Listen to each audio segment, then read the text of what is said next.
Forum MGMP Kabupaten Bogor, yang terhormat para pengurus Forum MGMP Kabupaten Bogor, yang terhormat Bapak Dr. Sudarno MPD, yang pada hari ini akan memberikan materi tentang pengambilan keputusan berbasis kebijakan, yang terhormat Bapak Ibu hebat semua yang ikut dalam pelatihan pengambilan keputusan berbasis kebijakan.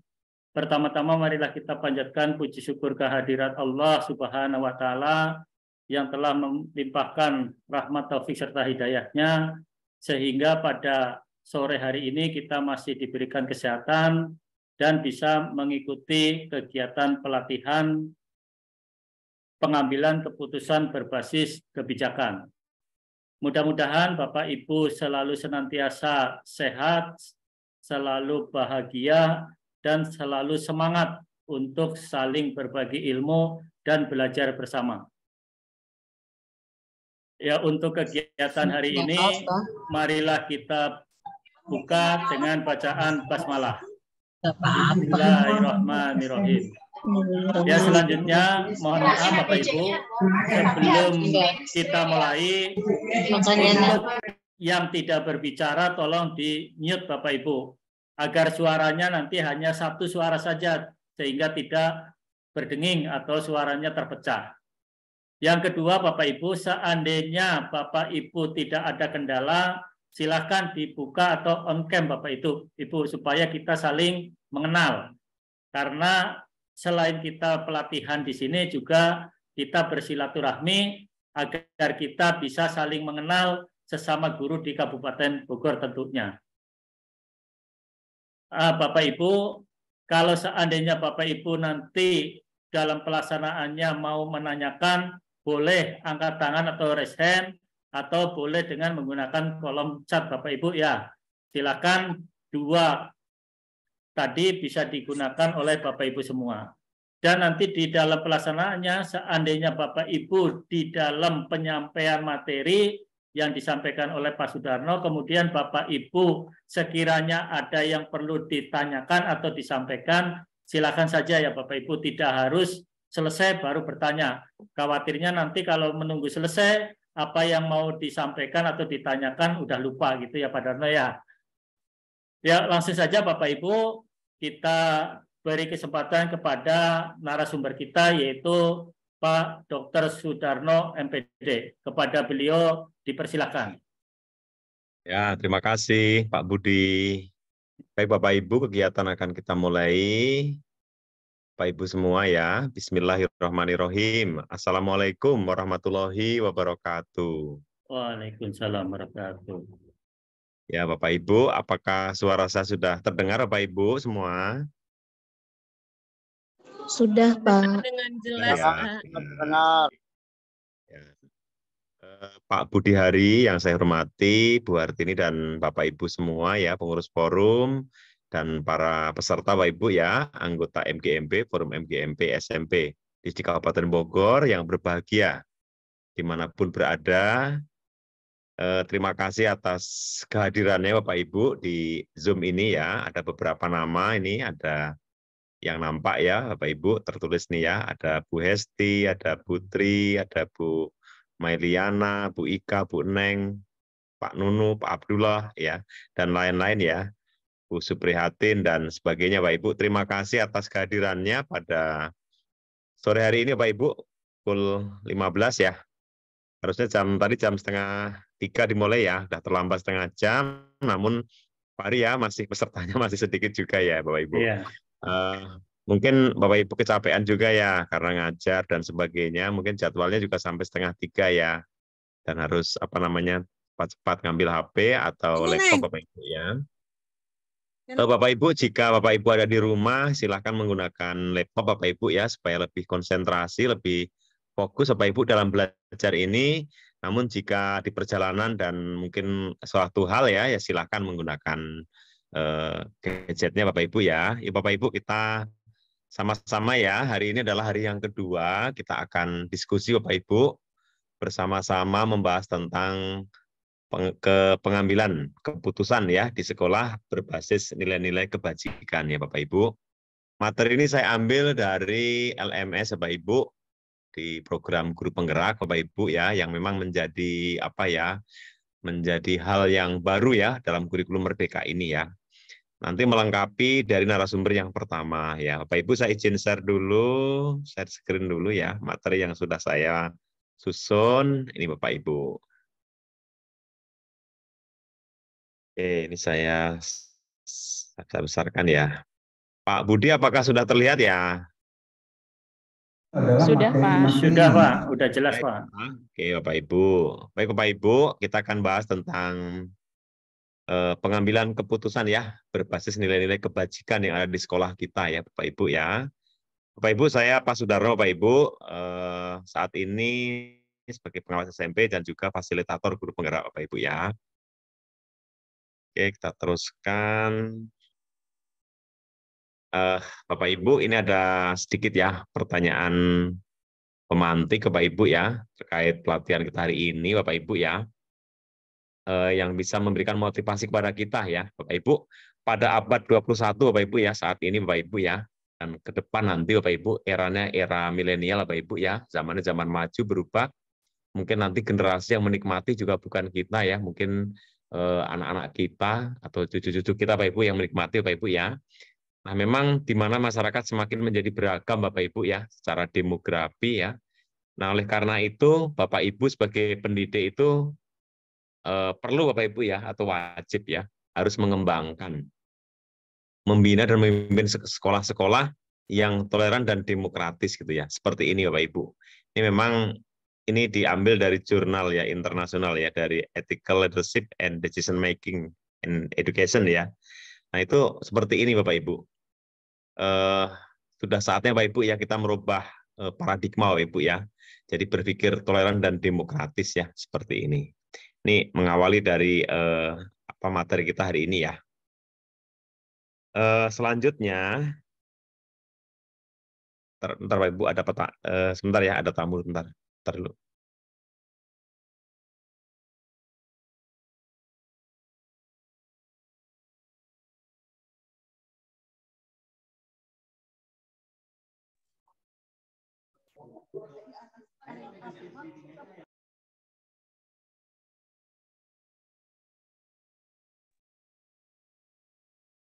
Mohon maaf Bapak Ibu, sebentar tadi ada ini ya. Kita lanjutkan Bapak Ibu ya.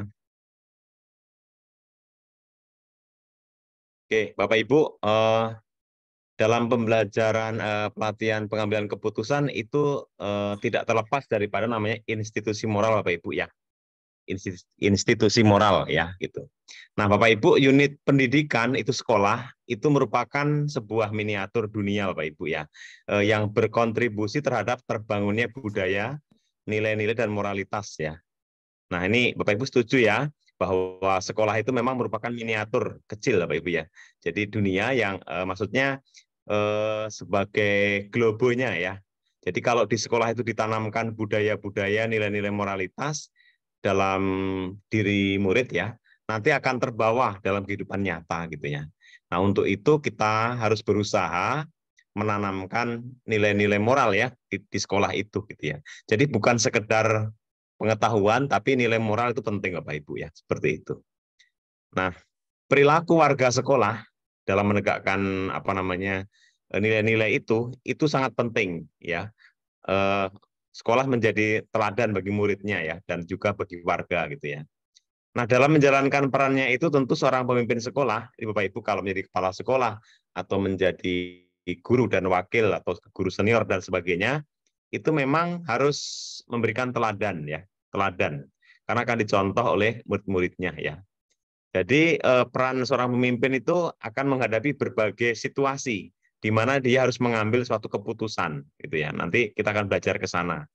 Di mana ada nilai-nilai kebajikan ya yang universal ya. Nanti ada nilai benar lawan benar gitu ya.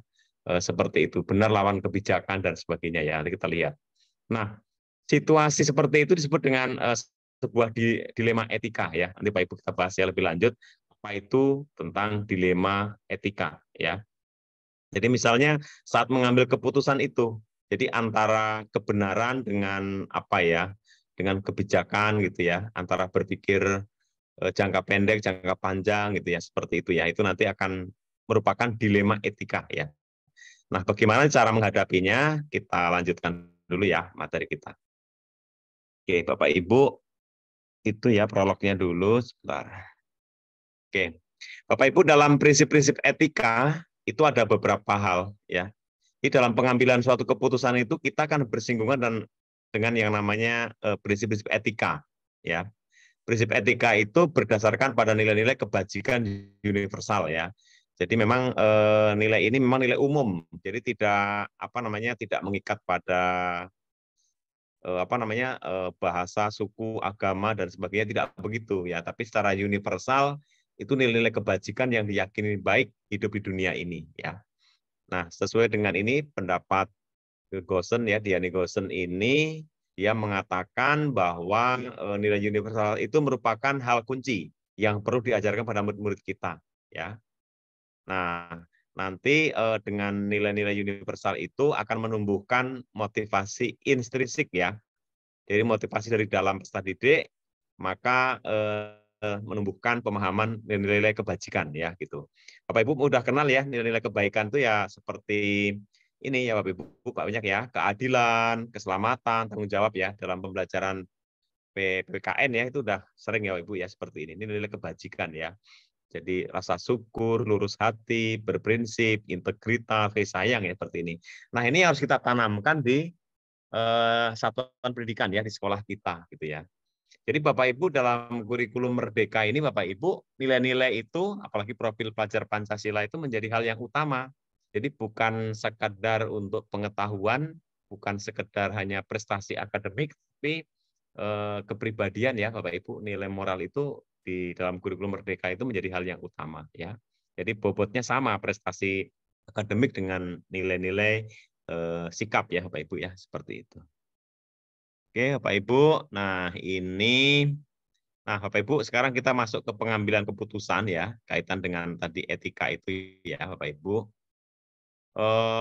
Bapak Ibu, apapun yang kita lakukan Bapak Ibu, nanti muaranya ke sini, ke ujung ini. Jadi misalnya ini ada nilai-nilai kebajikan segitiga Bapak Ibu ya.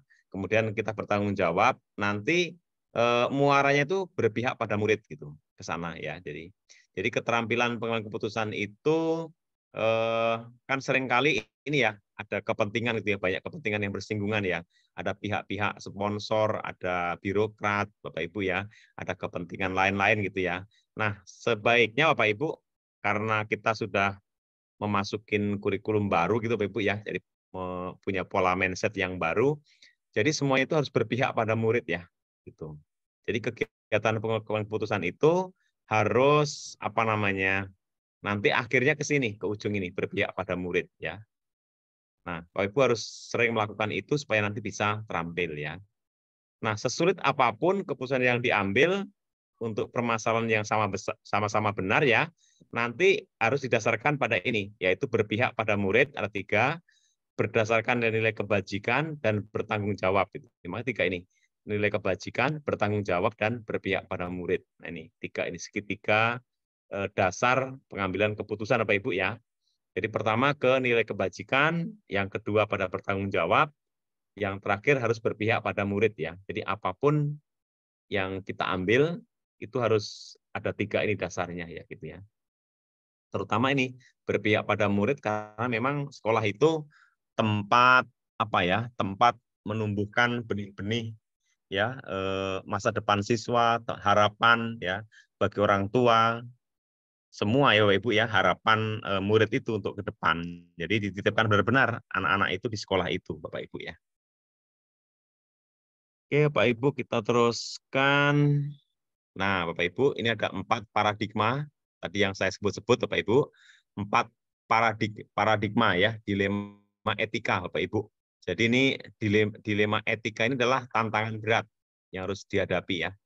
Betul berat. Ini yang pertama individu lawan kelompok Bapak Ibu ya. Jadi individual vs community, kemudian rasa keadilan lawan rasa kasihan Bapak Ibu, atau justice vs mercy Bapak Ibu ya, kebenaran lawan kesetiaan ya, trust vs loyalty ini ya Bapak Ibu. Kadang ini apa ya, hal yang sulit gitu ya. Jangka pendek lawan jangka panjang Bapak Ibu ya. Nah, kita uraikan di sini Bapak Ibu. Yang pertama dulu ya. Tadi yang pertama itu individu lawan kelompok gitu ya. Nah, kayak gini Bapak Ibu. Ini sering kita ketemui di budaya kita di sekolah Bapak Ibu. Itu apa ya, semacam pertentangan batin juga ya, di individu lawan kelompok, individual vs komunitas ya. Jadi ada pertentangan antara baik individu benar misalnya, kita benar tapi sendirian gitu Bapak Ibu. Sementara ada sebuah kelompok besar, nah kelompok besar itu kekuatannya lumayan gitu. Tapi sebenarnya nggak benar gitu. Nah, harus bagaimana kita gitu kan ya. Nah, harusnya kan kalau kebenaran ya benar gitu. Tapi memang harus ada kebijakan gitu ya. Seperti itu. Mungkin untuk kepentingan kepentingan bersama akhirnya menjadi benar gitu ya, seperti itu. Nah, ini Bapak Ibu harus kita pandai-pandai menempatkan diri ya di sini ya. Individu lawan kelompok ya. Jadi ini berhubungan dengan konflik ya, ada konflik nanti antara kepentingan pribadi lawan kepentingan orang lain ya. Kan kelompok kecil lawan kelompok besar gitu kan. Kan yang dicari sebenarnya sebuah kebenaran gitu ya. Cuma terkadang ini akan berhadapan gitu. Kalau kelompok besar itu kuat, dia akan melemahkan yang kecil yang benar gitu ya, seperti itu ya. Nah, kemudian dilema individu nih melawan apa namanya? Tentang bagaimana membuat pilihan ya. Jadi apa yang benar itu yang bagaimana gitu ya, seperti itu. Nah, ini contoh nih di dalam kelas pembelajaran satu kelompok nih ya. Bapak Ibu ya, ini tugas Bapak Ibu di kelas. Ini saya banyak pada tugas Bapak Ibu. Di kelas pembelajaran itu satu kelompok membutuhkan waktu yang lebih lama misalnya untuk mengerjakan sebuah tugas misalnya. Sementara ada kelompok lain yang dapat menyelesaikan dengan cepat ya. Ini misalnya menghadapi siswa kita ya gitu kan. Kemudian terus bagaimana Bapak Ibu ya? Apakah keputusan yang akan diambil oleh guru itu Bapak Ibu dalam situasi seperti itu? Apakah gimana itu? Kita menunggu yang tadi yang masih lambat atau kita melanjutkan itu ya? Itu kan sebuah dilema individu lawan kelompok. Beberapa individu, nah sementara kan sekarang kelas-kelas inklusi ya, siswa-siswa yang slow learner itu juga harus kita ayomi, kita layani gitu kan. Tapi ada juga siswa-siswa yang cepat gitu ya. Nah, itu kan kalau kita lanjutkan dia ketinggalan gitu ya. Makanya buatlah strategi nanti ya, seperti itu. Itu juga sebuah dilema ya, antara di kelas kita itu kan beragam ya. Apalagi sekarang pembelajarannya diferensiasi, kemudian ya apa namanya pembelajaran sosial emosional Bapak Ibu ya, melayani semua ya, seperti itu. Terus budaya positif ya, seperti itu. Nah, ini Bapak Ibu ya, dilema-dilema seperti ini akan dihadapi oleh Bapak Ibu. Saya yakin bukan hanya di kelas tertentu saja, bukan hanya di swasta, tapi negeri dan semuanya kan berhadapan seperti ini.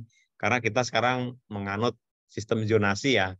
Zonasi itu semua siswa yang dekat masuk ya, jadi tanpa menyeleksi itu ya. Nah, ini Bapak Ibu. Yang kedua, rasa keadilan lawan rasa kasihan. Nah, kadang kita berhadapan seperti ini. Ya, yang kedua ini ya. Jadi pilihannya adalah antara mengikuti aturan tertulis atau tidak mengikuti kan gitu kan. Jadi kalau kita keadilan lawan kasihan. Nah, kita bisa memilih untuk berlaku adil misalnya ya dengan memperlakukan hal yang sama bagi semua orang atau membuat pengecualian dengan alasan bermurah hati kan gitu kan. Misalnya anak itu memang gimana ya belajarnya dalam tanda kutip ya, dalam tanda kutip malas misalnya ya. Sikapnya juga dalam tanda kutip sudah tidak baik gitu ya. Nah, tapi kan dalam kurikulum kita Merdeka semua anak naik kelas gitu kan. Nah, seperti itu. Itu kan antara keadilan dan rasa kasihan gitu kan. Nah, itu akan muncul. Tapi akhirnya naik kelas juga gitu ya. Padahal absennya banyak misalnya ya. Kemudian membuat kasus banyak gitu ya. Nah, seperti itu. Itulah adanya kebijakan gitu ya. Bapak Ibu ya. Ini hal-hal seperti ini kadang muncul ya dalam kita bekerja. Yang ketiga nih, kebenaran lawan kesetiaan ya. Nah ini, ya kejujuran, kesetiaan ya, itu kadang-kadang menjadi dilema gitu ya. Kita harus loyal pada pimpinan ya, halus. Tapi kebenarannya begini gitu ya Bapak Ibu ya. Bapak Ibu dulu kan pernah ya pas ada ujian-ujian nasional dulu ya Bapak Ibu ya, kita harus setia demi sekolah gitu kan, gimana itu dulu ya. Nah, karena demi nama baik gitu ya. Nah, ini Bapak Ibu dalam kehidupan akan menemui seperti ini ya. Oke, yang keempat, jangka pendek lawan jangka panjang Bapak Ibu ya. Jadi kalau jangka pendeknya itu ya hanya berpikir sekarang gitu. Kalau jangka panjang ya nanti ke depan gitu kan. Anak ini kalau tidak dinaikkan gitu ya. Nanti kan jangka panjangnya dia gimana gitu ya. Dia kan akan hidup menghadapi zaman lebih modern lagi gitu ya. Kalau dia tidak sekolah, putus sekolah kan berbahaya gitu ya, seperti itu. Jadi hal seperti itu berpikir jangka panjang ya, dibandingkan dengan berpikir lawan jangka pendek. Tapi jangka pendeknya dia malas misalnya ya, harus apa ya, sikapnya kurang baik ya, sekarang nggak bisa diperbaiki atau gimana gitu ya. Nah, hal seperti ini Bapak Ibu akan ditemui ya, gitu. Oke, kita teruskan Bapak Ibu. Selain dari 4 tadi Bapak Ibu, apa namanya, paradigma pengambilan keputusan ya, ada 9 konsep pengambilan dan pengujian keputusan Bapak Ibu ya. Yang pertama itu, ini cara mengambil keputusan ya. Pertama mengenali Bapak Ibu ya, mengidentifikasi nilai-nilai yang saling bertentangan itu apa gitu ya. Jadi Bapak Ibu harus mampu di sekolah itu mengidentifikasi, mengenali apa-apa sih nilai yang bertentangan, termasuk bertentangan dengan hati nurani kita, yang nggak sesuai itu apa gitu ya. Harus mampu mengenali ya gitu ya. Namanya identifikasi masalah. Yang kedua kita pastikan masalahnya. Setelah itu yang ketiga apa namanya kita lakukan ya. Jadi jangan terjebak larut dalam masalah itu, tapi harus mencari jalan keluar ya. Nah, Bapak Ibu ya, seperti itu. Oke, yang kedua, menentukan siapa yang terlibat dalam situasi ini ya. Jadi misalnya menentukan si A harus bagaimana ya menempatkan ya. Misalnya dalam kasus apa ya, kenakalan siswa misalnya ya, tawuran dan sebagainya gitu ya. Jadi siapa yang harus menangani masalah ini gitu ya, harus menyelesaikan gitu ya. Jadi tidak ditangani oleh sembarangan gitu kan, harus ada siapa melakukan apa gitu ya. Mungkin kesiswaan gitu ya, atau wali kelasnya gitu ya, seperti itu. Nah, yang ketiga adalah kumpulkan fakta-fakta yang relevan ya. Ya, kumpulkan dalam mengambil keputusan itu harus kita kumpulkan dulu fakta-faktanya, jangan sampai misalnya hanya info tetangga, info sebelah yang mungkin hanya gosip-gosip yang tidak benar, Bapak Ibu langsung mengambil keputusan dan itu nanti akan tidak tepat gitu ya. Jadi kumpulkan dulu, ada fotonya enggak, ada datanya enggak, benar enggak gitu kan. Ini termasuk ya Bapak Ibu ya, dalam menilai siswa kita, penilaian asesmen itu kan, penilaian sumatif lingkup materi misalnya gitu ya. Nah, itu kan harus kita lihat dulu, kita memberikan nilai itu harus sesuai dengan fakta-fakta dan data ya yang dialami oleh kinerja dari siswa kita gitu ya. Dia harus tepat ya Bapak Ibu ya, seperti itu. Oke Bapak Ibu, kita lanjutkan lagi. Nah, bisa juga dengan cara pengujian benar atau salah Bapak Ibu ya. Nanti ada uji legal, ada uji regulasi Bapak Ibu ya. Nah, uji legal ini misalnya kalau tentang hukum Bapak Ibu ya, misalnya regulasinya gimana gitu kan. Nah, kita harus apakah ada aspek pelanggaran hukum apa tidak gitu ya. Kalau misalnya iya ya berarti maka situasinya benar ya kan. Apa namanya, maka situasi yang ada bukanlah benar lawan benar, tapi benar lawan salah gitu. Ya, gitu kan. Jadi kalau yang salah itu bujukan moral itu Bapak Ibu. Bujukan moral itu kadang membuat kita apa ya, untuk tidak sesuai hukum, tidak sesuai dengan uji legal ini gitu ya Bapak Ibu ya, seperti itu. Nah, keputusan yang diambil adalah pilihan mematuhi hukum atau tidak gitu. Sebaiknya kita mematuhi hukum, tapi kalau misalnya tidak, ya berarti kita itu bujukan moral itu. Misalnya pakai jalan pintas, Bapak Ibu ya, ke sana kemari yang jalannya nggak benar gitu ya, seperti itu. Nah, yang kedua ini ada uji regulasi, Bapak Ibu. Jadi apakah pelanggaran itu peraturan atau kode etik gitu, Bapak Ibu ya. Jadi kalau misalnya peraturan berarti regulasinya ada, tapi kalau kode etik itu kan norma ya, hanya norma gitu ya, seperti itu. Nah, ini ada catatan, Anda tidak bisa dihukum karena melanggar kode etik, Bapak Ibu profesi, tapi Anda akan kehilangan respect saja. Ya misalnya gini, Bapak Ibu kan ada kode etik ya. Kode etik guru itu misalnya berarti tidak tertulis aturannya gitu ya. Tapi karena kode etiknya tidak pantas bagi guru misalnya, kan kalau guru berambut gondrong misalnya, contoh ya. Ya, guru misalnya ya bersikap tidak seperti guru gitu ya. Itu sebenarnya tidak melanggar hukum, tapi kode etiknya dilanggar. Bapak Ibu akan dijauhi ya. Masa guru seperti itu gitu ya. Guru kok maaf ya misalnya berjudi misalnya ya. Guru kok apa ya tidak sesuai gitu ya tata cara ucapan gitu ya. Berarti Bapak Ibu akan dijauhi dari teman-teman seprofesi gitu ya. Nah, ada juga uji intuisi ya nanti ya ini mah tambahan Bapak Ibu, ini kan tingkatan perasaan ya intuisi itu. Jadi kalau menurut intuisi itu intuisi itu datang kan kadang-kadang tiba-tiba juga ya.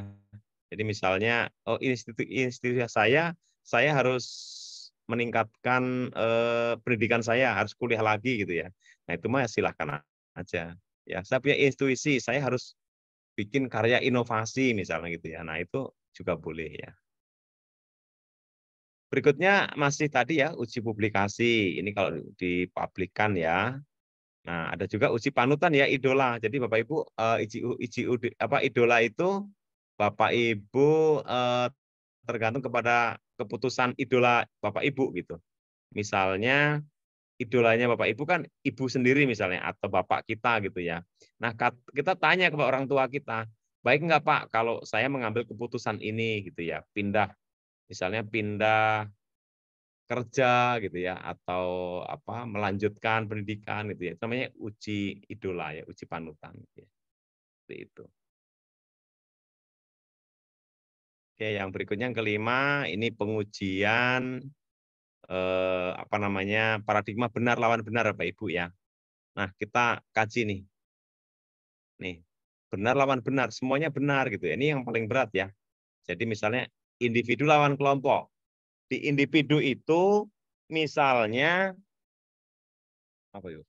Di individu itu misalnya benar, ya kan? Di kelompok itu kan juga benar gitu kan, kelompok yang besar itu.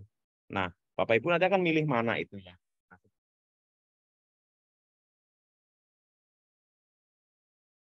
Oke, Bapak Ibu ya. Kemudian rasa keadilan lawan rasa kasihan, Bapak Ibu. Bapak Ibu mau adil apa kasihan gitu ya. Tadi yang memutuskan murid misalnya. Sering kan ya Bapak Ibu. Kebenaran lawan kesetiaan. Bapak Ibu mau setia pada pimpinan atau mengatakan kebenaran gitu kan. Nah, ini kan juga kadang menjadi dilema ya. Nah, ini namanya benar, semuanya benar itu. Ini benar gitu ya. Nah, jangka pendek jangka panjang juga sama tadi ya Bapak Ibu ya, seperti itu. Oke. Yang keenam, melakukan prinsip resolusi. Nah, ini Pak Ibu. 3 prinsip penyelesaian dilema itu mana yang akan dipakai Bapak Ibu ya. Ada yang berpikir itu orang berbasis hasil akhir. Namanya N, based thinking. Ada yang berpikir itu berbasis peraturan, rule based thinking. Ada yang berpikir itu berbasis rasa peduli, namanya care based thinking gitu ya. Nah, Bapak Ibu ini juga penting Bapak Ibu pahami ketiganya ini. Apa yang penting hasil akhir gitu. Nah, itu kan juga belum tentu benar juga. Hasilnya yang penting dapat gitu ya. Ada yang begitu. Tapi ada yang berbasis proses juga yang diutamakan. Kan bukan semata-mata nilai gitu ya. Nah, gitu. Ada yang berbasis peraturan. Wah, aturannya begini gitu kan. Ada yang rasa peduli ya Bapak Ibu ya. Kemudian yang ketujuh ini adalah lagi investigasi opsi trilema ya Bapak Ibu. Opsi trilema itu dalam keputusan seringkali ada 2 pilihan ya yang bisa kita pilih. Ya, ada 2 bahkan lebih gitu ya. Terkadang kita perlu mencari opsi di luar dari 2 pilihan itu. Nah, kita bisa bertanya pada diri kita, apakah ada cara untuk berkompromi misalnya ya dalam situasi sekarang ini gitu ya. Terkadang akan muncul sebuah penyelesaian yang kreatif dan tidak terpikir ya. Jadi itu namanya tiba-tiba muncul seperti ya ini seperti intuisi gitu ya. Jadi akan muncul namanya investigasi opsi trilema ya. Oke, selanjutnya tahap berikutnya kita buat namanya buatlah keputusan ya. Jadi akhirnya kita akan membuat sebuah keputusan dari belajar lagi. Nah, sebelum itu lihat lagi keputusan dan refleksikan. Jadi jangan dulu diumumkan, tapi lihat lagi keputusan itu dan direfleksikan ya. Oke, Bapak Ibu, ini pembelajaran kita pada sore ini kita membahas 4 paradigma pengambilan keputusan, ada 3 prinsip pengambilan keputusan dan 9 langkah pengambilan keputusan. Ya. Nah, ini ada daftar checklist Pak Ibu. Nanti kalau misalnya Pak Ibu ingin membuat ini dalam menghadapi suatu permasalahan ya. Jadi misalnya 1, studi kasus pilihan mengandung unsur dilema apa tidak, memuat ini. Nah, ini Bapak Ibu ya. Harus kita lihat ini kalau iya ada berarti sempurna Bapak Ibu ya dalam mengidentifikasi suatu permasalahan. Tapi kalau tidak ada berarti itu kurang pas gitu ya, seperti ini Bapak Ibu ya. Dalam mengambil sebuah keputusan ya. Bapak Ibu semua, proses pengambilan keputusan itu selain mengikuti 9 tadi Bapak Ibu ya, itu juga Bapak Ibu harus memiliki keterampilan coaching Bapak Ibu ya. Juga punya kompetensi yang kemarin di budaya positif ya, ada kesadaran diri, ada pengelolaan diri, kesadaran sosial, gini terus ya kamera dan keterampilan ya, keterampilan sosial ya, gitu seperti itu. Oke Bapak Ibu, sebelum kita lanjutkan, apakah ada yang mau ditanyakan dulu Pak Hari dan teman-teman semua? Kita masih ada lagi ya beberapa slide. Ya Bapak Ibu, ada yang mau ditanyakan? Dipersilakan Bapak Ibu yang mau bertanya. Atau berbagi pengalaman, mungkin ada sesuatu di sekolah kemudian diutarakan oleh Bapak Ibu untuk didiskusikan di sini. Silakan Bapak Ibu.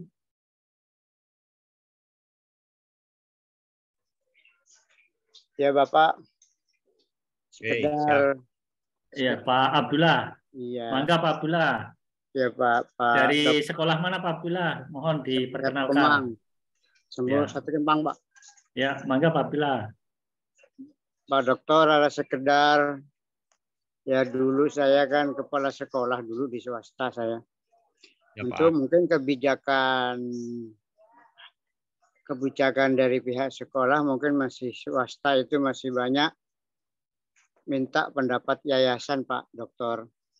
Ya, betul. Cuman kalau kepala sekolah itu selalu mengambil kebijakan demi kesenangan kesejahteraan guru-guru kali ya. Saya itu waktu itu masalah untuk pelaksanaan PAT atau PTS atau PAS itu kami selalu mendahulukan guru karena guru ini sebagai mitra utama buat saya. Tahu kalau yang sekarang ini mungkin kebijakannya beda kali sesuai dengan aturan yang ada dengan sekolah penggerak ini. Barangkali untuk sekolah penggerak masalah kebijakan untuk kesejahteraan guru ada nggak kebijakan-kebijakan ini yang ketentuannya ada yang boleh ada yang tidak menggunakan uang BOS. Untuk itu Pak Dokter minta pendapatnya barangkali untuk di sekolah saya negeri ini ada aturan khusus tidak untuk BOS masalah kesejahteraan kebijakan untuk guru. Makasih Pak Dokter. Ya, terima kasih Pak Abdullah. Ya, Bapak Abdullah ya sudah berbagi pengalamannya waktu di swasta, Bapak Ibu. Tidak ada salahnya Pak, Bapak mengutamakan kepentingan guru ya. Itu sangat penting sekali. Cuma sekarang ini memang lebih diutamakan lagi semua itu lebih mengutamakan pada berpihak pada murid gitu Pak. Sekarang ini ya. Jadi dalam kurikulum Merdeka, sekolah penggerak sekarang, ya guru juga sangat penting sekali. Cuma sekarang bergeser lebih kepada melayani Bapak Ibu. Jadi kita jangan minta dilayani, tapi harus melayani ya. Intinya gini, murid itu harus dilayani oleh guru. Guru harus dilayani oleh kepala sekolah. Kepala sekolah harus dilayani oleh pengawas gitu ya, seperti itu. Jadi jangan minta dilayani tapi harus melayani gitu ya. Jadi kita harus melayani gitu. Makanya yang menjadi apa ya, konsumen akhir, pengguna utama adalah murid gitu ya, seperti itu. Nah, kalau guru memang posisinya dia sebagai apa ya, fasilitator Bapak Ibu ya, harus membantu murid-murid gitu ya, seperti itu. Nah, kalau tadi pertanyaan yang kedua terkait dengan di negeri ya, tentang dana BOS segala macam Bapak Ibu, kan sebenarnya kalau di swasta itu 50% itu boleh Pak, dana BOS itu digunakan untuk guru ya gitu ya, 50%. Kalau di negeri itu juga sama, ya kan? Di swasta di atas 50% ya, sampai 70% berapa boleh. Kalau di negeri itu nggak boleh di atas 50% ya. Aturannya seperti itu untuk kesejahteraan. Namun ada pos-posnya, ada aturan-aturannya. Kalau misalnya yang bersangkutan pegawai negeri gitu ya, dan sertifikasi itu kan nggak boleh double gitu dibayarkan ya, seperti itu. Jadi ada 13 aturan itu Bapak Ibu ya, yang dipakai itu digunakan ya, seperti itu. Jadi sesuai dengan juknis bosnya, ya kalau untuk kesejahteraan guru, itu kalau yang membayar honor pegawai negeri, membayar honor untuk yang PNS memang nggak boleh Pak. Aturannya itu seperti itu. Berarti kita berbasis aturan ya. Tapi kalau untuk yang guru honorer itu boleh Pak. Itu dengan cara pembayaran non tunai langsung ditransfer ya. Sesuai dengan apa namanya dapodik ya yang masuk itu menggunakan SI yang dari bank itu Bapak Ibu ya. Jadi seperti itu. Sampai saat ini Pak Abdullah masih seperti itu aturannya ya Pak. Oke. Itu Pak Hari. Siap. Bagaimana Pak Abdullah? Udah terjawab? Siap Pak. Ya. Bapak Ibu yang lain ada yang mau ditanyakan? Silakan Bapak Ibu. Kalau belum kita lanjutkan dulu Pak Hari. Ayo, dipersilakan Pak. Ya.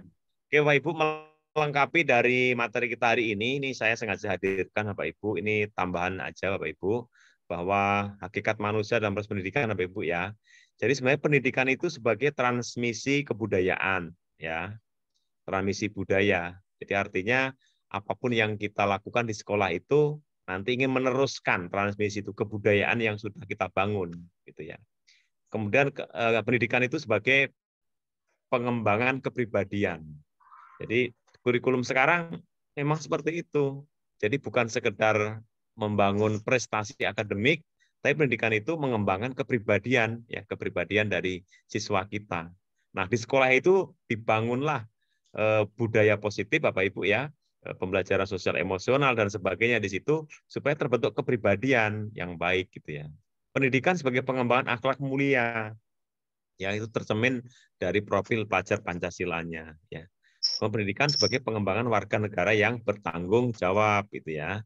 Pendidikan sebagai penyiapan pekerja-pekerja terampil. Nah, itu kan dengan proyek-proyeknya itu kan maka ada keterampilan ya psikomotorik untuk penyiapan masa depan nanti gitu ya. Kemudian pendidikan sebagai pengembangan pribadi yang seutuhnya, yang paripurna, jadi yang dibangun itu jasmani dan rohani.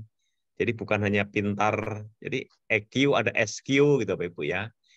Makanya sekarang ini prestasi akademik dan non akademik itu bobotnya sama Bapak Ibu. Jadi sama-sama 50-50 lah, 50% gitu ya. Misalnya anak itu nggak bisa matematika, nggak bisa IPA, ya nggak bisa pelajaran kurikuler, tapi dia berbakat misalnya ya dalam berorganisasi, memimpin. Nah itu termasuk prestasi juga gitu ya. Ini nanti harus disamakan misalnya mindset kita kepada orang tua itu ya. Jadi kalau anak misalnya dia rajin di OSIS dan apa sebagainya gitu ya, proyek gitu ya, tapi memang terbengkalai di kurikulernya gitu ya. Jangan dianggap itu anak itu tidak berprestasi gitu ya. Kan selama ini, wah kamu main terus misalnya ya, main olahraga kemana-mana. Padahal itu semua adalah prestasi gitu ya. Jadi kita menghargai sama bobotnya gitu ya. Nah mungkin Bapak Ibu dalam pengalaman sekarang ini kan banyak sekali pemimpin-pemimpin yang jadi bupati, gubernur, sukses ya, sukses di dunia ya, jadi apa gitu ya. Kadang juga nggak pinter matematikanya gitu, nggak pinter IPA, nggak pinter pembelajaran IPS-nya gitu ya. Tapi dia jadi pengusaha, jadi ini gitu ya. Nah itu artinya dia punya keterampilan lain ya, prestasi lain itu sama gitu ya. Jadi itu pribadi seutuhnya ya. pendidikan sebagai pembentukan manusia baru ini yang terakhir ya. Jadi Bapak Ibu yang akan kita bangun dalam kurikulum Merdeka ini pendidikan membentuk manusia baru, yaitu manusia yang kita generasi digital native ya. Jadi manusia generasi yang hidup di zaman digital ya, seperti itu. Ya kalau kita kan produk lama gitu ya. Jadi kita pembentukan manusia baru. Gitu. Oke Bapak Ibu, ini aktivitas dalam pengambilan keputusan dulu ya. Seperti ini aktivitasnya. Pertama Pak Ibu, kalau ingin membuat sebuah keputusan itu harus dimulai dari identifikasi dulu ya. Kita harus identifikasi, kita definisi, kita diagnosis terhadap masalah itu. Kemudian penetapan berbagai alternatif, baru dievaluasi, kemudian pelaksanaan alternatif, dimonitoring. Nah, ini pilihan ya, baru pemecahan masalah. Jadi tahapan pemecahan masalah dalam pembuatan keputusan itu seperti ini, diawali dari pertama identifikasi, terus ditetapkan dulu alternatifnya, dievaluasi, dilaksanakan, baru dimonitoring gitu ya. Nah, seperti ini Bapak Ibu. Nah, kalau hakikat, apa itu hakikat masalah dalam pembuatan keputusan, intinya begini, suatu keputusan dianggap bermasalah jika keputusan yang diambil tidak menyelesaikan persoalan. Ini intinya. Jadi kalau kita mengambil keputusan misalnya ya, itu tidak menyelesaikan permasalahan, maka itu dianggapnya keputusan itu bermasalah gitu ya. Atau hasil yang dicapai melalui penetapan keputusan tidak sesuai dengan yang diharapkan ya. Keputusan tidak dapat mencapai sasaran utamanya gitu. Memilih sasaran apa nggak selesai gitu. Itu namanya keputusan yang dianggap bermasalah gitu ya. Jangan salah Bapak Ibu ya.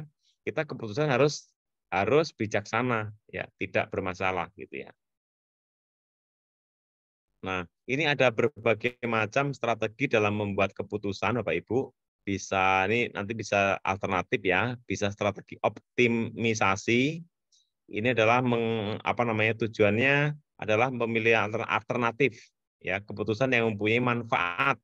Jadi yang mana yang manfaatnya paling tertinggi itu yang harus kita ambil gitu. Jadi manfaat ya. Kemudian yang kedua strategi pemuasan. Nah, lebih menekankan pemuasan. Nah, siapa yang akan dipuaskan? Yang dipuaskan adalah siswanya. Jadi kalau siswanya itu puas, siswanya itu terlayani, demi baik buat siswa, itu yang diambil. Ada lagi strategi ini quasi satisfying ya.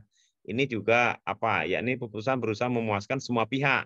Jadi bukan hanya bukan hanya pelanggan, tapi ini semua ya. Itu namanya strategi quasi ya. Terus ada lagi strategi penyortiran, dipilih-pilih, disortir.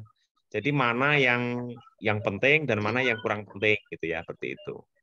Ada lagi strategi ini inkremental, yaitu mencapai pelan-pelan bertahap ini ya, sedikit-sedikit. Ada lagi mix scanning. Nah, ini campuran.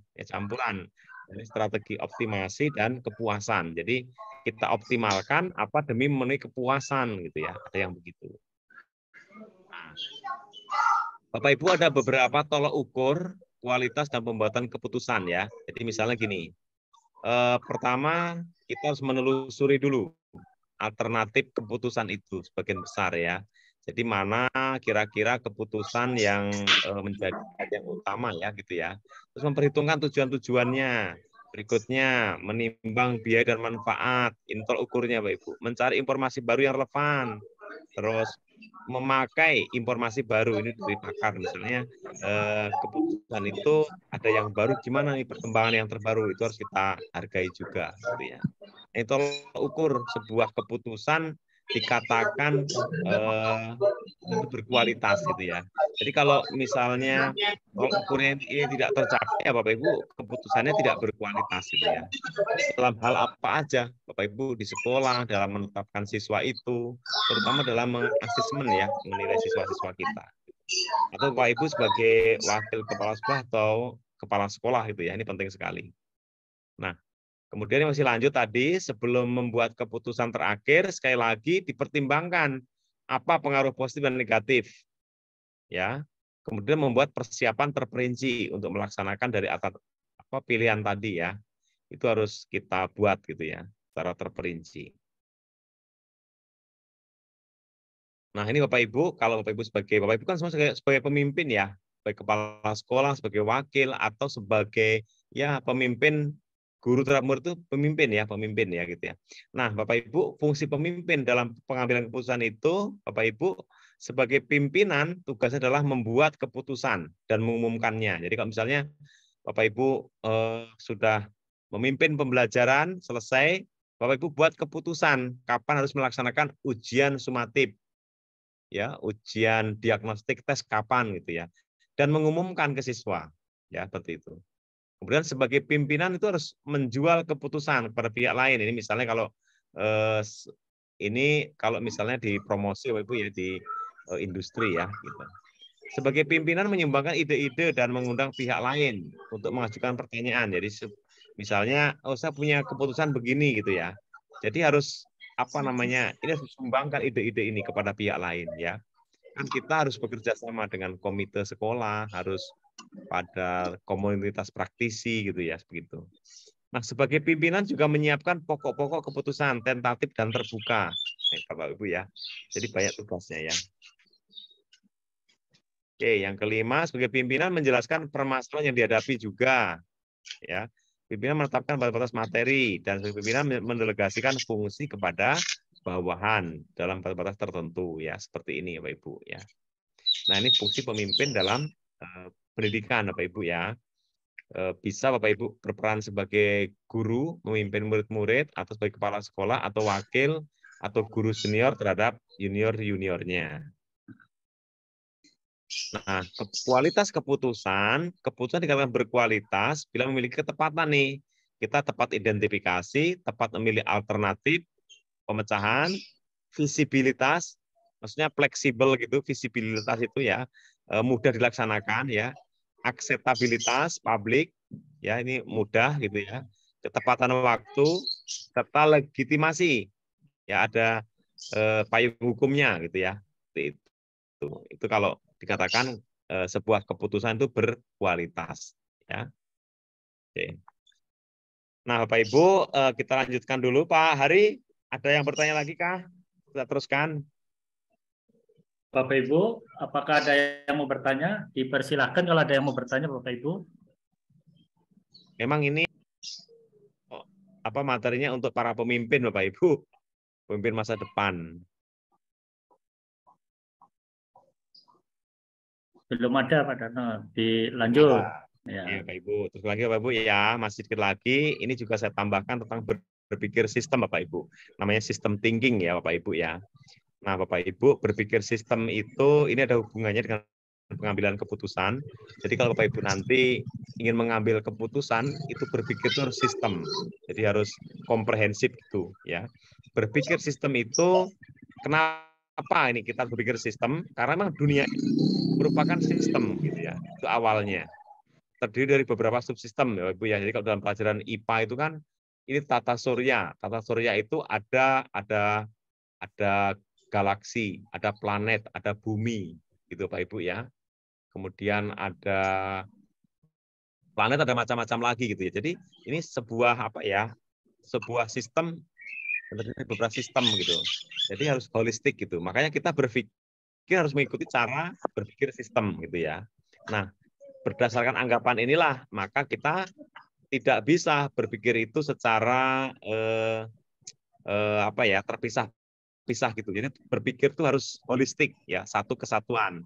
Tidak ada sistem yang berdiri sendiri ya, karena mereka bergantung gitu ya. Jadi misalnya Bapak Ibu sekarang sebagai guru, Bapak Ibu itu tanpa murid nggak ada apa-apanya, sama. Pak Kepala Sekolah tanpa guru nggak ada apa-apanya, gitu ya. Jadi jangan menganggap saya mentang-mentang kepala sekolah, saya mentang-mentang pengawas gitu ya. Padahal kalau nggak ada guru, nggak ada murid, udah nggak ada artinya kepala sekolah, pengawas nggak ada artinya. Nah, makanya kita berpikir itu harus semua itu saling tim gitu ya, saling mendukung ya, saling kerjasama gitu ya. Berpikir itu harus holistik gitu ya, seperti itu Bapak Ibu. Nah, jadi inilah kita berpikir sistem itu mandang dunia ini sebagai sesuatu yang teratur ya. Ya memang begini, Allah menciptakan semuanya itu harus teratur, tidak acak-acakan gitu. Ya kita harus ya rapi, harus ya itu makanya kita harus di sekolah harus berpendidikan gitu ya, seperti ini Bapak Ibu ya. Nah, Bapak Ibu ini menambahi tentang sistem thinking. Nah, ini. Jadi ini mengapa kita perlu belajar sistem thinking atau ST ini? Memang apa ya? ST ini merupakan alat yang dapat membantu kita menganalisis permasalahan. Jadi kalau nanti kan kaitan dengan pengambilan keputusan ya. Jadi keputusan yang kita buat itu harus berdasarkan berpikir sistem dulu, ya. Jadi kita berpikir sistem, analisis permasalahan satu, kemudian kita kaitkan, kalau saya buat begini akan berpengaruh begini gitu ya. Kalau misalnya tidak dilakukan akan begini gitu, harus begitu berpikirnya. Nah, itu namanya berpikir sistem ya. Jadi ST itu memungkinkan kita mempunyai perspektif lebih luas daripada kita berpikir hanya parsial ya, hanya mementingkan kelompok, golongan gitu. Itu enggak ini kurang pas. Berpikirlah kita ya nasionalis, berpikir kepentingan yang umum gitu ya, kepentingan yang umum demi sistem, demi organisasi itu lebih penting daripada hanya kepentingan pribadi gitu ya. Gitu. Kemudian memang berpikir sistem ini membantu kita berpikir kritis ya dan berkomunikasi lebih baik, lebih efektif lah gitu ya. Kemudian ST ini menyadarkan kepada kita tentang perlunya dan manfaat ini dari kerja tim Bapak Ibu ya. Ini berulang-ulang kali saya menyampaikan Bapak Ibu di sekolah itu kerja tim kolektif kolegial. Jadi majunya sebuah sekolah, majunya sebuah satuan pendidikan itu karena berkat kerjasama tim, bukan kerja dari individu orang-orang, bukan ya, bukan. Tidak, kalau enggak karena saya ini enggak maju, bukan begitu. Tapi kita gerakkan kapal yang namanya kapal sekolah ini bareng-bareng gitu ya. Nah, sekarang kan ada ini ya, proyek-proyek, program proyek atau P5 itulah harus digerakkan, itu ngajarin kita untuk kerja tim ya. Itu lebih penting gitu ya. Ini Bapak Ibu. Nah, Bapak Ibu, ini juga saya berikan tentang bagaimana organisasi yang baik ya. Di sekolah itu satuan pendidikan yang baik itu yang bagaimana? Nah, seperti ini. Nah, pertama, organisasi yang baik itu adalah organisasi yang mengetahui apa yang diinginkan pengguna utamanya.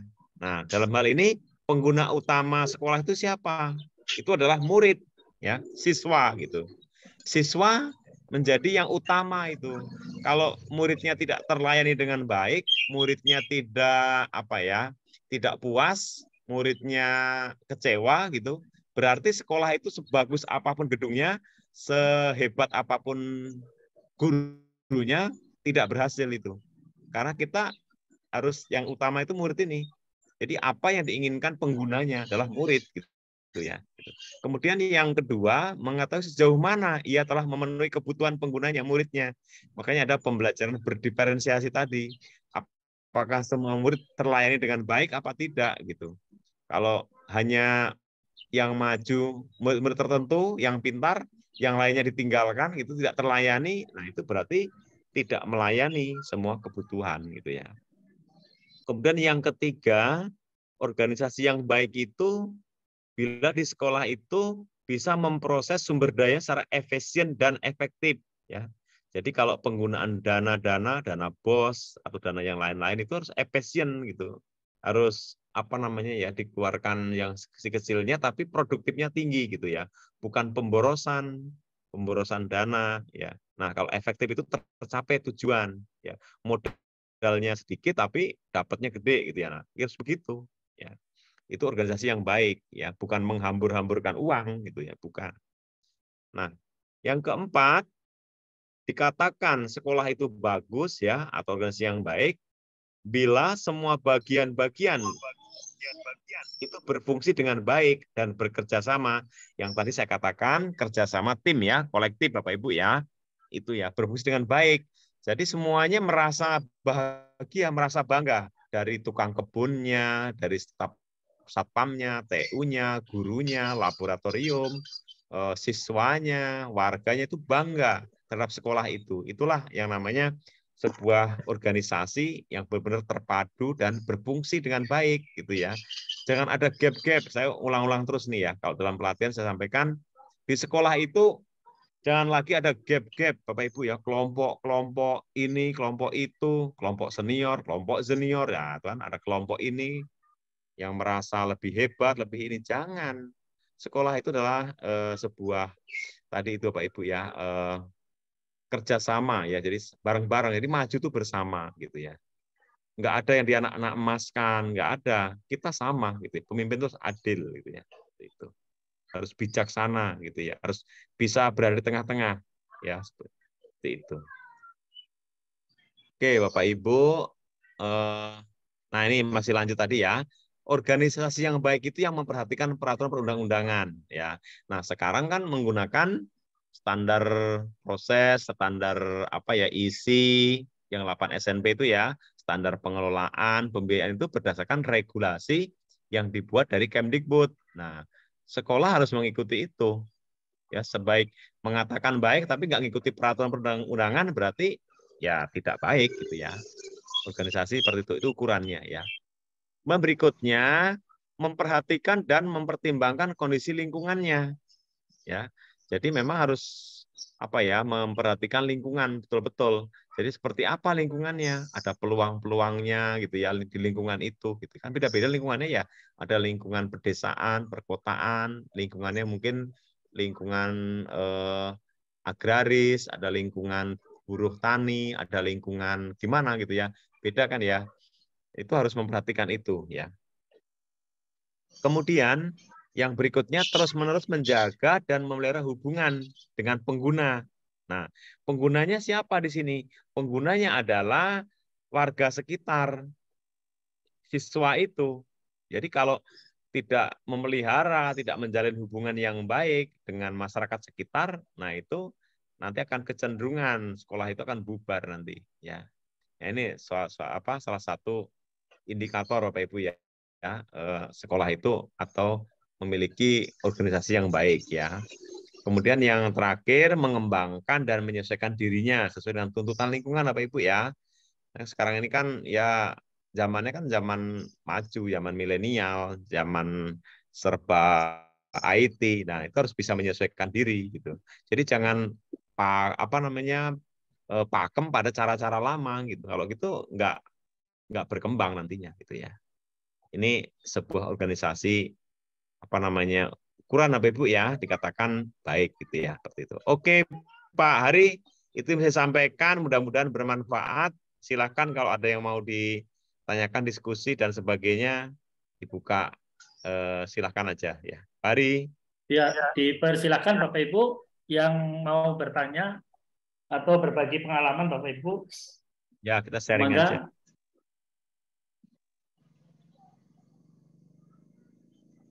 Tapi ya nggak ada ya. Sudah pada lelah kali pada. Ya, memang materi ini untuk para kepala sekolah sih Pak, untuk para ini. Ya, tapi nggak masalah sih. Boleh saya bertanya Pak? Pak Nuno, silakan Pak Nuno. Ya, terima kasih Pak Moderator. Luar biasa menarik ya materinya. Saya dari awal ikuti, walaupun saya off cam karena ada kegiatan lain, tapi saya seksama menyimak materinya dan sangat bagus. Mulai dari teknik pengambilan keputusan, kemudian sampai ke sistem organisasi yang baik. Dalam pengambilan keputusan, kadang-kadang kita tidak berada di dalam ruang yang vakum, Pak. Kadang-kadang pengambilan keputusan itu justru seringkali berhadapan dengan hal-hal yang non-teknis, ya. Contoh misalkan tipologi leadership pimpinan di tempat kerja misalkan ya, kadang-kadang ketika keputusan itu sudah masih ada kegiatan. Tuh kan ya susulan teh begitu ya. Pada dekat kan ya. Maaf Bu Susi. Maaf Bu Susi. Di-mute dulu. Lanjut Pak. Ya, Yuk. lanjut. Ya, terima kasih Pak. Pak Nunung, Kadang ya. kita mengalami distorsi dalam pengambilan keputusan itu justru di budaya leadership di tempat kerja gitu. Kadang-kadang Ya, ketika keputusan itu sudah dibuat, dibentahkan dengan alasan, kamu anak muda tahu apa sih? Seringkali kan kita dipatahkan atau keputusan yang sudah dibuat secara bersama-sama itu dipatahkan dengan ucapan, kamu anak muda tahu apa gitu. Nah, bagaimana Pak menghadapi seperti itu? Kadang-kadang kita ini anak muda juga mau bergerak juga kadang seperti mentok ada tembok besar gitu. Kita tidak berani melawan mereka karena secara ini orang tua kita kadang-kadang ya tidak berani berdebat. Dan akhirnya kita nurut aja gitu. Ya, mungkin minta pencerahannya Pak. Terima kasih. Terima kasih Pak Nunu. Memang masih ada Pak? Masih ada. Masih ada banyak yang Pak. Masih banyak. Negeri swasta Pak? Saya di beberapa organisasi yang pernah saya ikuti Pak. Kebetulan saya aktif di organisasi keremajaan, di organisasi di luar sekolah gitu. Banyak saya mengalami, termasuk ketika saya berhadapan dengan birokrat. Gitu. Ketika ada ide-ide, kadang-kadang dimentahkan, kamu tahu apa? Gitu. Makasih Bapak Ibu ya. Mungkin Bapak Ibu semua ini mewakili teman-teman semua Bapak Ibu ya. Bapak Ibu justru lahirnya kurikulum merdeka Bapak Ibu dengan dirintis oleh Pak Nadiem Makarim ini akan menghilangkan itu semua Bapak Ibu. Birokrasi dan semua itu akan dikikis dengan pelan-pelan gitu ya. Memang luar biasa gitu Bapak Ibu ya sulitnya ya. Kan sekarang juga kan coba Pak persyaratan untuk menjadi Kepsek pengawas kan dari guru penggerak Pak. Jadi maksudnya muda-muda ya. Seperti itu semua ya. Jadi memang mudah-mudahan bisa dikikis ya. Kalau insya Allah kalau ya mungkin masih ada beberapa ya. Tapi seharusnya memang sebagai pimpinan Bapak Ibu ini kan menyoroti pimpinan ya, kepala sekolah itu dengan kurikulum sekarang Bapak Ibu itu harus lebih bijaksana Bapak Ibu ya, mau terbuka ya open minded dan transparan dan semuanya gitu ya, seperti itu. Kenapa? Karena kan sekarang yang dinilai itu justru kebanyakan ke pimpinan. Bapak Ibu kalau ngelihat ANBK dan survei lingkungan belajar itu semua ngomongin kepala sekolah Bapak Ibu. Ngomongin kepemimpinan. Jadi sekarang itu sekolah yang dinilai itu bukan nilai UN-nya hasil akhir nilainya 98 siswanya, bukan. Sekarang kan ujian itu diserahkan kepada Merdeka Ibu ya, kepada guru-guru. Ujian sekolah, praktek, ujian akhir, ijazah itu diserahkan kepada guru-gurunya, bukan diukur oleh pemerintah. Pemerintah sekarang melihatnya dari hasil ANBK ya, kalau misalnya literasi, numerasi masih merah, berarti guru-gurunya dalam pembelajaran tidak menggarap literasi numerasi ya. Itu seperti itu. Kalau misalnya nih guru-gurunya tidak diaktifkan dalam MGMP kegiatan dan sebagainya itu berarti kepala sekolahnya itu yang jadi sasaran ya kan, dia tidak bisa memberdayakan mengembangkan guru-gurunya gitu, itu masih merah nanti, itu standar pendidiknya merah gitu ya. Nah kalau misalnya di sekolah itu tidak tercipta ya iklim yang tidak kondusif misalnya ya kan, misalnya pimpinan berpihak kepada tertentu ya, tidak memberikan reward, tidak memberikan dan sebagainya, itu akan muncul di survei lingkungan belajar ya kan, itu kan nilainya jelek sekolah itu, kepala sekolah tidak mampu mengelola sekolah itu. Sekarang begitu Pak, jadi mudah-mudahan tadi yang disampaikan oleh Pak Nunu mewakili Bapak Ibu semua ya, pelan-pelan akan kita tinggalkan ya, dan seharusnya Bapak Ibu walaupun kita senior, walaupun kita jadi kepala sekolah, itu memang harus melayani Bapak Ibu. Sekarang itu bukan minta dilayani. Harusnya begitu. Bapak Ibu sebagai kepala sekolah, sebagai pengawas harus bersyukur Bapak Ibu. Harus bersyukur, alhamdulillah. Masih banyak teman-teman kita, orang-orang di sana itu yang membutuhkan posisi itu. Bapak Ibu memiliki kesempatan, jabatan itu amanah gitu ya. Itu harus Bapak Ibu emban dan harus benar-benar Bapak Ibu ya. Itu ini bagi yang menjadi kepala sekolah, jadi pengawas atau jadi mohon tidak harus bertindak ya, harus menghargai yang junior dan semuanya gitu ya, harus diberdayakan. Jadi sekarang ini sudah zamannya mudah-mudahan berubah Pak, mindsetnya itu zaman memberdayakan Pak, bukan zaman lagi dijerumuskan, tapi memperdayakan ya, semua kita perdayakan. Gitu Pak Nuno. Ya, bagaimana Pak Nuno? Sudah terjawab? Ya, terima kasih Pak. Mudah-mudahan dengan seringnya kita bertemu lewat online ini makin banyak teman-teman kita yang tercerahkan, dan luar biasa acara materi ini saya sangat hargai dan sangat memberi inspirasi kepada saya pribadi terutama. Terima kasih buat panitia juga. Ya, Pak Nuno. Ada lagi Silakan Bapak Ibu yang lain? Yo. Mangga Bapak Ibu. Apakah ada yang perlu ditanyakan atau mau sharing? Silakan Bapak Ibu berbagi pengalaman. Curhat lagi nggak? Curhat. Ibu-ibu suka curhat nih. Silakan Bapak Ibu. Masih ada 30 peserta ini. Ada Pak Hendriansah dari MTS. Mana tuh? Silakan Pak kalau mau ini buka kamera. Ya, selain Pak Nuno, Pak Hendriansah ada. Ada yang mau ditanyakan, Pak? Diskusi, Pak. Kalau ditanyakan ya tidak ada kayaknya, Pak. Iya. Pak, kepala sekolah ya, Pak? Apa kan? Ini keputusan untuk siswa kan, Pak ya? Betul. Ini kan ada. Ini kalau ada siswa bermasalah, maksud saya. Kalau seandainya ini tahapannya ketika dia memang harus pindah sekolah bagaimana? Apakah harus keputusan bersama atau memang keputusan langsung dari headmaster atau kepala sekolah gitu? Oh, pindah sekolah. Enggak, maksudnya siswa ini bermasalah sekali. Ya, keputusannya ada di tangan siapa? Maksudnya bermasalah itu harus kita identifikasi dulu, Pak. Permasalahannya apa gitu, Pak? Misalnya ada tawuran lah atau apalah di bolos atau bagaimana siswa itu yang mungkin dia dapat mengganggu siswa yang lain, Pak. Ya, oke. Ya, Pak, saya paham tentang itu. Iya, Pak, betul. Jadi sekarang ini ada perubahan paradigma gitu, Pak.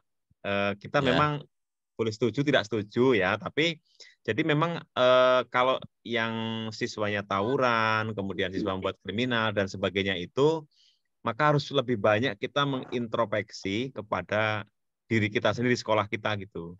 Jadi seperti itu kenapa gitu kan? Pendidikan itu kan orang tua juga terlibat, kemudian guru sekolah juga gitu ya. Jadi mungkin selama ini koordinasi pembinaan dari guru dengan orang tua dan siswa itu kurang maksimal gitu, Pak. Ini selalu begitu ya.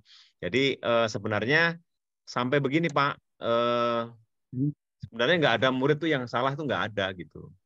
Murid itu memang belajar gitu di sekolah itu, Pak. Kalau muridnya sudah bagus, sudah pinter-pinter, ngapain sekolah gitu, Pak. Kalau moralnya sudah bagus gitu kan. Nah, justru karena memang usia-usianya dia gitu, jangan menyamakan pemikiran kita, usia kita dengan usia murid gitu, nggak boleh.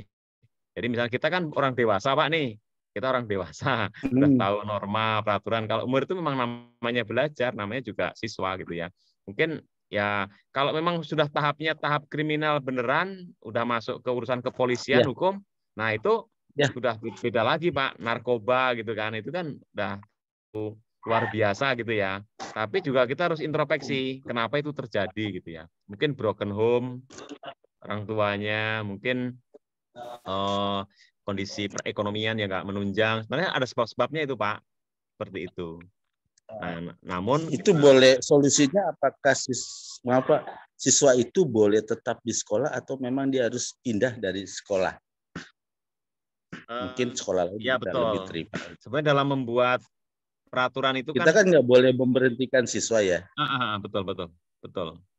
Jadi memang hak untuk sekolah itu semua warga negara, Pak. Jadi semua warga negara itu berhak untuk sekolah. Jangankan yang seperti itu, maksudnya yang inklusif pun harus kita terima, Pak. Ya seperti itu ya. Jadi ABK juga kita terima. Jadi apapun itu warga negara kita harus kita terima, tidak membeda-bedakan. tidak ada memilih-memilih gitu ya, seperti itu. Nah, berarti Bapak Ibu, terus gimana? Kita kan mau memberhentikan ini nggak cocok gitu ya, nggak selera gitu ya, karena tidak sesuai. Nanti akan membuat nama baik rusak gitu Pak ya. Nah, kan gitu kan alasannya, membuat nama baik sekolah kita nggak bagus gitu ya. Nah, nanti kalau misalnya Bapak bayangkan tidak diterima di sekolah Bapak, terus nanti pindah di sekolah lain. Sekolah lain gimana gitu Pak? Seperti itu. Kan sama juga membuat nama jeleknya dia sekolah itu gitu kan.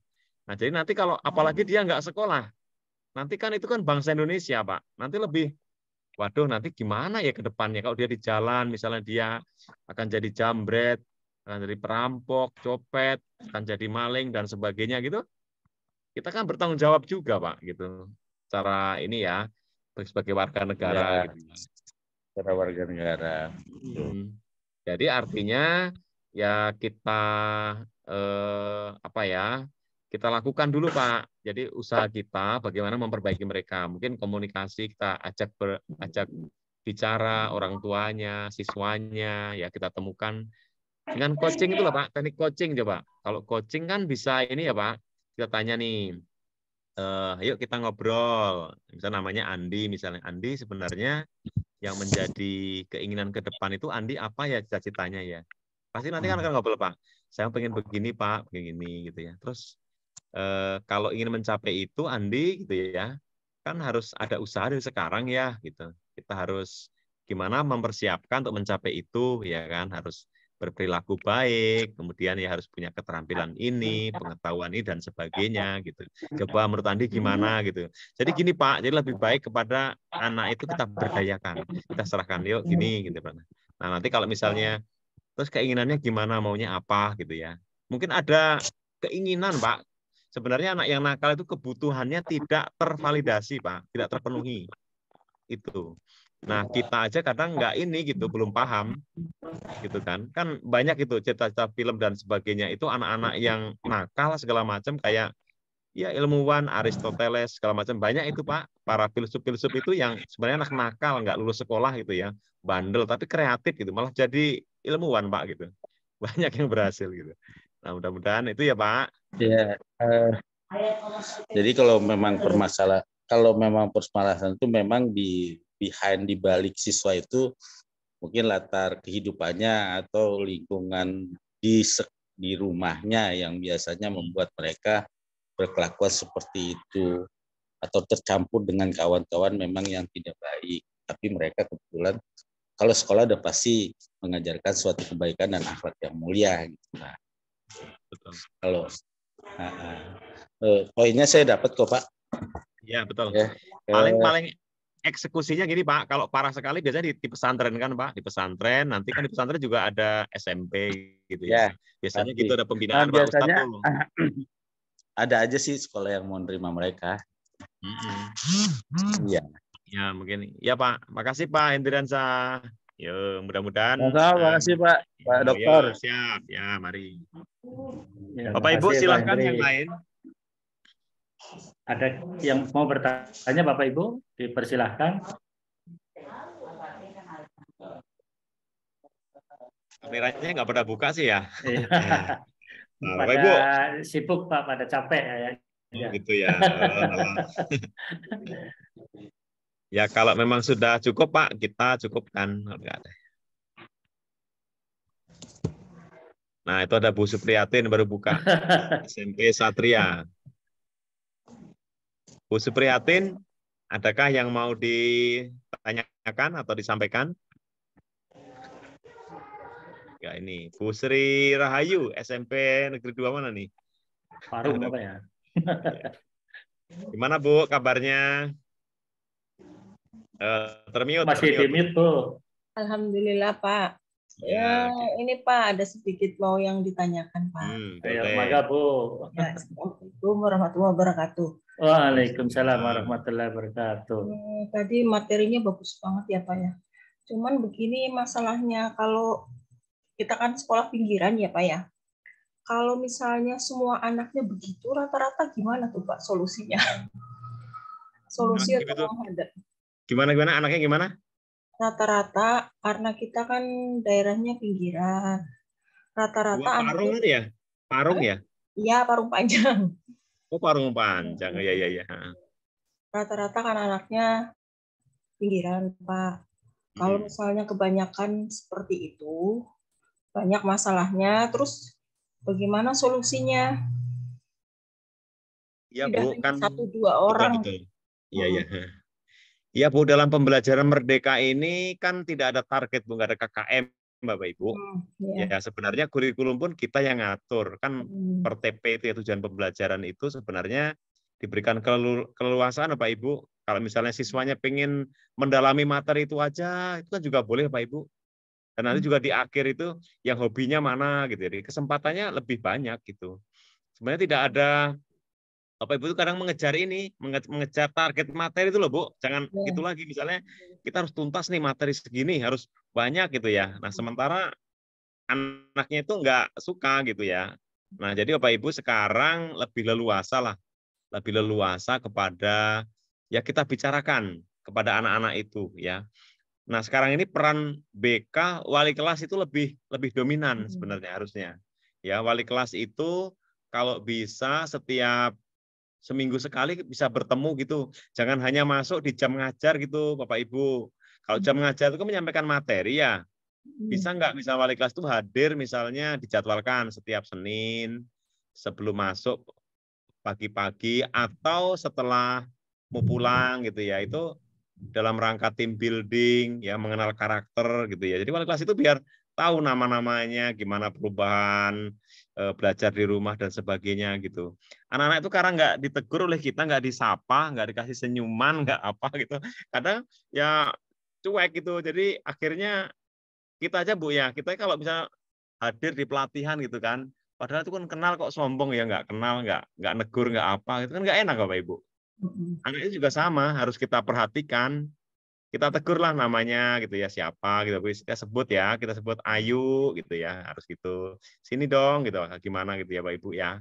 Nah harus begitu mungkin ya, mungkin mereka itu perlu ini Bu, perlu tutur kata, perlu belian, perlu ya sapaan gitu kan.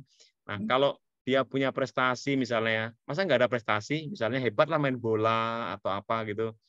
Nah itu harus disampaikan gitu, wah kamu tuh hebat sebenarnya ya bisa begini gitu. Coba kalau ditambah dengan ini, pasti nanti kamu akan jadi menteri gitu ya, akan jadi apa gitu ya. Nah gitu Bu, karena kita itu lupa memuji gitu. Kita puji aja Bu gitu, ya kan? Suaranya bagus, ya kan bisa gini, bisa itu gitu kan. Nah itu juga atau apa ya rajin gitu ya. Saya dengar info Andi itu rajin ya gitu ya, kerja bisa membantu orang tua. Wah ini nanti kan calon wirausaha gitu ya. Kalau nah, gitu ya, Ibu harus bisa begitu. Mungkin itu Bu yang terlupakan dari kita ya. Gitu. Ya, terima kasih Pak atas pencerahannya. Mudah-mudahan kedepannya bisa lebih ini ya kayak apa namanya lebih mengenal anak satu persatu lagi. Ya, itu Bu yang penting ya. Makasih Pak. Yo, sama-sama. Semangat Bu Sri. Masih adakah Bapak Ibu yang lain? Silakan Bapak Ibu. Enggak ada lagi. Ada.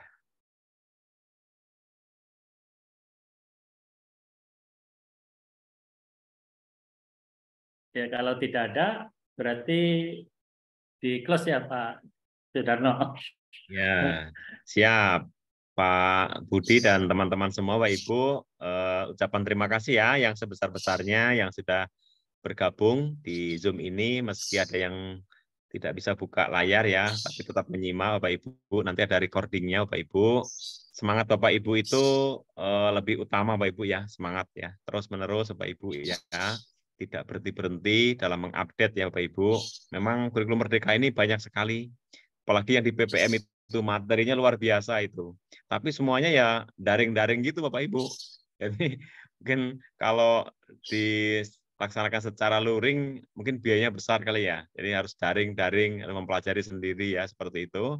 Bapak Ibu bisa mengupdate Bapak Ibu ya kembangan. Nah, terkait dengan materi kita hari ini Pak Ibu, pengambilan keputusan itu yang utama adalah kita harus memperhatikan ke murid Bapak Ibu ya yang berpihak pada murid gitu ya.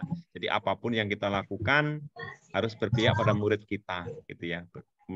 Berdasarkan nilai kebajikan ya, itu menjadi dasar kita gitu ya. Demikian Pak Ari yang disampaikan, mudah-mudahan bermanfaat. Sekian, Assalamualaikum warahmatullahi wabarakatuh. Waalaikumsalam warahmatullahi wabarakatuh. Ya, terima kasih kepada Bapak Dr. Sudarno MPD yang sudah memberikan materi tentang pengambilan keputusan berbasis kebijakan.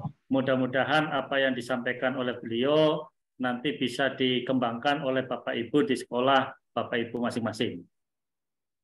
Ya, untuk mengakhiri kegiatan pada sore hari ini, marilah kita tutup dengan bacaan hamdalah. Alhamdulillahirabbil alamin.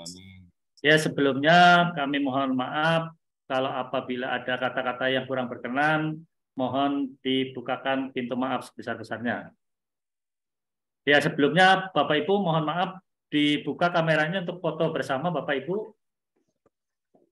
Ya, kita foto bersama ya dulu ya Bapak Ibu ya. Ya, 3, 2, 1. Ya, bentar Bapak Ibu.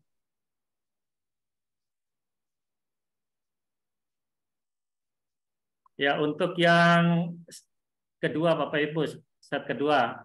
Silakan dibuka kameranya Bapak Ibu. 3, 2, 1. Ya, bentar Bapak Ibu.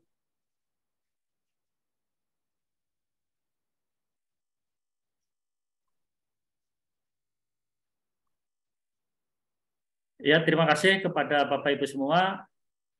Mudah-mudahan kita bisa bertemu di esok hari. Kami sebagai pembawa acara mohon maaf sebesar-besarnya. Wabillahi taufiq wal hidayah. Wassalamualaikum warahmatullahi wabarakatuh. Waalaikumsalam. Ya Bapak Ibu, materinya udah besar ya.